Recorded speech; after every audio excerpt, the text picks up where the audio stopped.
Con la unidad didáctica, entonces nos habíamos quedado o ya habíamos visto la configuración de los diversos híbridos y vamos a empezar con el vehículo microhíbrido. Vale, microhíbrido, recordad que no hay un motor eléctrico, es decir, no existe un motor eléctrico como tal y es el conocido como el Start-Stop. Pero fijaros que sí que hay una gran reducción de consumo, bueno, respecto a un vehículo que no tuviera este sistema. Y ya entremos a discutir si, bueno, no es el más idóneo, pero bueno, un 8%, pues por ejemplo, en un autobús, bueno, pues es una gran cantidad de dinero que se ahorra. Además, digamos que la incorporación de este sistema no consume mucho, es decir, no supera los 5 kilovatios, pero como ya he comentado, sí que es necesaria una batería adicional, en este caso de gel. Y hay otras serie de condicionantes que vamos a tener que incluir. Por ejemplo, un sistema de supervisión del control de la batería del alternador, es decir, sería un extra. Un sistema de gestión y recuperación de energía, que normalmente es a través de energía cinética. Y el sistema eléctrico del vehículo, bueno, pues tiene que ser totalmente estable. ¿Cómo hace el aprovechamiento de la energía, la recuperación de la energía? Bueno, pues hace un aprovechamiento mediante una frenada regenerativa mediante el alternador. Es decir, un sistema KERS, bueno, que son las siglas de Kinetic Energy, energía cinética de recuperación, o sistema de energía cinética de recuperación. En este caso, obliga a un motor de arranque más potente y alternadores de tipo reversible. Ya vimos en la unidad 4 que existían alternadores que tenían una sigla de si era reversible o no, o si solo giraba a derechas o a izquierdas. Con esto tenemos unas mejoras, como es una tensión de bornes adecuada, reduce las pérdidas de la red, reduce el consumo de carburante, hemos dicho que un 8%, que no es una cosa a no tener en cuenta. Permite, mediante el sistema de recuperación de frenada, recuperar cierta parte de energía y en general optimiza el uso y la duración de los consumidores al hacerlo funcionar en un intervalo de tensión definido. Fijaros, aquí serían los componentes del sistema Start-Stop, es decir, tenemos en un primer lugar una unidad de control o una UCE para este sistema. Tendremos además un convertidor de corriente continua a corriente continua, digamos, para que la corriente sea totalmente estable. Tendremos un sensor, en este caso, para la batería. Y tendremos, obviamente, el sistema de arranque Start-Stop, ¿vale? Que sería como este módulo de ahí. El sensor de punto muerto, este ya sí que lo traen vehículos, aunque no tengan este sistema. Recordar que el sensor de velocidad de ruedas también. Y el sensor de cigüeñal también, que lo hemos visto en motores. Sin embargo, el 8, que es la recuperación de frenada o de energía cinética, lo hace a través del alternador que hemos dicho que era reversible. Una vez hemos visto este, vamos a ver ya a los vehículos semi-híbridos. Semi-híbridos ya sí que tienen un motor eléctrico, pero fijaros que este motor eléctrico pues no supera o no da más de 15 kilovatios de potencia. Asiste al motor térmico y ya incorpora una batería de alta tensión. También tiene, o vamos a mencionar, mejor dicho, el vehículo, digamos, de una casa comercial que es de este estilo y es un Honda. Es, para empezar, un híbrido en paralelo. Desarrolla potencias y prestaciones de un motor gasolina, pero sin embargo lo hace con un consumo de un motor diésel, es decir, es mucho más eficiente en materia de consumo, es decir, un consumo mucho más reducido. El motor eléctrico es un motor de pequeña potencia, fijaros que son 15-20 caballos, bueno, pues que eso no da para mucho. y sigue incorporando caja de cambios. Puede ser de tipo manual o de tipo secuencial, ¿de acuerdo? El motor eléctrico sí que tiene un par constante y máximo, desde 0 hasta las 2000 revoluciones por minuto, de 0 a las 2000 RPM, y que evidentemente lo que ayuda es a compensar la baja potencia y el par del motor térmico en bajas revoluciones. Es decir, que digamos que el motor eléctrico es sobre todo para bajas revoluciones. Aquí lo tenemos. Fijaros que este sería el motor, un motor térmico normal y corriente, pero sin embargo que acopla este motorcito de corriente continua acoplado pues a continuación de lo que sería el volante de inercia. Fijaros que tiene aquí su estator, su rotor y bueno, pues genera esa potencia, como hemos dicho, de 15 a 20 caballos. Sistemas generales, pues bueno, pues tenemos motor térmico, motor eléctrico. Ya hemos dicho que tiene un conjunto de el inversor y convertidor de una corriente a otra, ¿vale? Tiene el inversor que convertiría corriente alterna a corriente continua y luego el convertidor, digamos que convertiría esa alta corriente a una corriente de uso adecuado. Ya sí que aparecen también, cosa importante, esos cables naranjas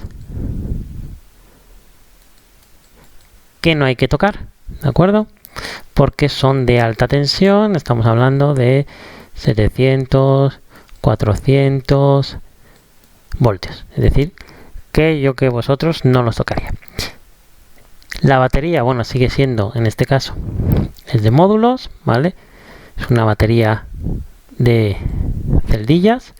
Y bueno, pues fijaros, el motor eléctrico chiquitito, bueno, pues simplemente tiene un estator y tiene un rotor. Bueno, pues ya nos adentramos en lo que sería el vehículo híbrido que todos conocemos ya, o que está cada vez más presente en nuestras calles, y ya no es que sea solo en nuestras calles, sino que casas comerciales, bueno, pues ya van poniendo a disposición del mercado los modelos más significativos, ¿vale? Por ejemplo, el Renault Clio ya lo están anunciando y digamos promocionando bastante como Clio híbrido, ¿vale? También tiene el Megane híbrido y otros modelos, bueno, y también Volkswagen, pues no solo el modelo híbrido, sino el puramente eléctrico, y claro, coge evidentemente modelos que la gente conoce, como puede ser el Golf. Bien, híbrido puro, bueno, pues este ya puede circular solo con el motor eléctrico, ¿de acuerdo? ¿Por qué? Porque ya es mayor de 15 kilovatios. Por tanto, ya tenemos que vamos a tener dos motores de tracción con dos energías diferentes. Es decir, vamos a tener un motor eléctrico y por otro lado el motor térmico que ya conocemos. Y por tanto va a permitir la versatilidad o la posibilidad de propulsarse o bien por medio únicamente del motor eléctrico, bien por medio del motor térmico o incluso ambos a la vez. Por tanto, además incluye que en este caso para la carga de las baterías, bueno, pues el propio motor eléctrico hace la función de recuperación de energía. Y bueno, este tipo, los HEV, no son enchufables, ¿vale? Es decir, se va recargando la batería en función de cómo va andando el vehículo. Dentro del primero, bueno, pues vamos a ver la configuración en serie, que es una configuración que ya hemos visto que lo característica que tenía es que el motor de combustión no tiene conexión mecánica con las ruedas, es decir, no da tracción. Dentro de ellos, bueno, pues vamos a estudiar el modelo europeo del Opel Ampera, ¿de acuerdo? Que es un vehículo eléctrico de rango extendido, y en este caso, pues fijaros que nos llegan a ofertar incluso con tres motores, dos eléctricos y uno térmico de gasolina. Esos dos motores, bueno, tenemos el eléctrico principal, es decir, el que da tracción, que es de tipo síncrono, es decir, que es sincrónico y es de imanes permanentes, y da 111 kilovatios, que equivaldría, fijaros, a una potencia de 150 caballos, que no está nada mal. y un par de 370 newtons. Luego tiene un segundo motor eléctrico que a veces hace de alternador, es decir, que va generando energía eléctrica. Y finalmente tiene el motor de gasolina, que lo único que hace es cargar, es decir, únicamente lo que hace es una función auxiliar. Es un motor chiquitito, fijaros, bueno, chiquitito depende de para qué, que son 55 kilovatios, unos 75 caballos. Por tanto, este en concreto, pues fijaros que tiene motor de gasolina de 1,4 litros, que puede producir unos 86 caballos y 130 Nm de par. Lo único que hace, su función es simplemente girar el motor eléctrico que hace de alternador. Lo hace a un régimen de giro casi constante, por lo tanto digamos que eso es bueno de cara a que la frecuencia y por tanto todo el sincronismo de ese generador, las fases estén todas equilibradas. Bueno, la batería, fijaros que es una batería de 16 kilovatios hora, ¿vale? Es de litio y manganeso. Y este modelo, bueno, pues tiene 4 modos de funcionamiento, depende de cómo esté.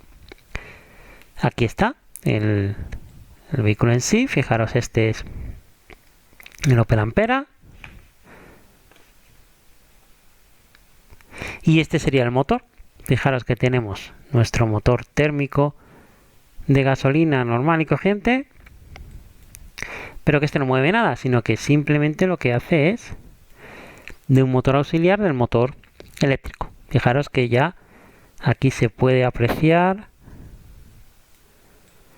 la sección del cable que se ve que es gordota, ¿vale? Entonces fijaros aquí, comparación con este conducto, ¿no? Que será, pues a lo mejor aproximadamente tendrá un diámetro de 5-6 centímetros.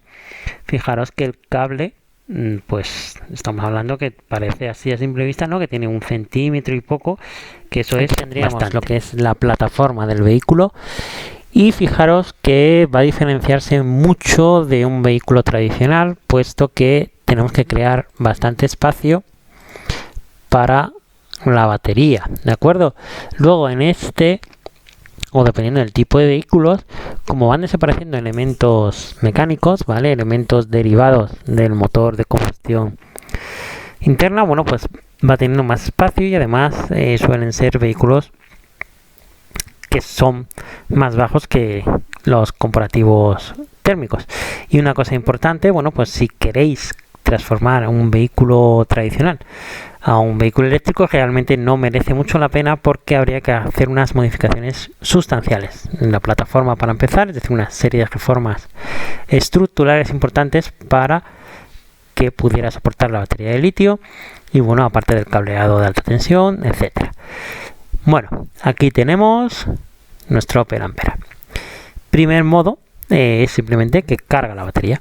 En este caso la puede hacer de la red eléctrica, y fijaros que lo puede hacer perfectamente de un enchufe normal y corriente, porque estamos hablando de 240 voltios monofásico, y tardaría, según el catálogo, 4 horas. Y tendría una autonomía de 80 kilómetros, ¿de acuerdo? El segundo modo sería simplemente circulación con batería cargada. Bueno, alimenta el motor impulsor, los 111 kilovatios, y el generador del 55, bueno, pues va acoplado en este caso, y digamos que complementa al anterior, ¿de acuerdo? Y fijaros que, bueno, pues estamos hablando de velocidades importantes. Estamos circulando, pero bueno, la batería se nos va descargando. Entonces, claro, en este caso, cuando ya desciende hasta el 20% de carga, bueno, pues entonces el motor térmico, es decir, ese motor que en este caso es un motor auxiliar, pues empieza a cargar la batería. Y esto estamos hablando, bueno, pues de este régimen de giro, ¿de acuerdo? Y por último, el frenado regenerativo, bueno, pues que en este caso, al actuar el freno, no actúa como un sistema hidráulico tradicional, sino que hace que el generador se oponga o ofrezca una resistencia para cargar la batería. Es decir, digamos que actúa como freno y reduce la velocidad del vehículo, pero a su vez, digamos que actúa o hace funcionar o cargar la batería. Es decir, que digamos esa energía cinética, en vez de perderse, bueno, la utiliza para cargar la batería. Fijaros que en todas las diapositivas ha aparecido aquí el símbolo de Chevrolet. Bueno, pues recordar que es un General Motors, entonces pertenecen al mismo grupo, o digamos la imagen que yo saqué en su día pertenecía al mismo grupo, porque como General Motors va cambiando de mano en mano, pues a saber de quién es ahora. Bueno, pues aquí tenéis una diapositiva resumen de los 4 modos de funcionamiento que hemos visto. Estos 2 superiores en el que está el motor térmico apagado y estos 2 inferiores en el que ya empieza a funcionar, pero simplemente, como hemos dicho, de apoyo a esos motores eléctricos. Bien, ¿cómo hacemos esa conexión entre motores? Bueno, pues lo hacemos con un planetario, ¿vale? Que actúa en cierto modo como si fuera una caja de cambios, pero no lo es.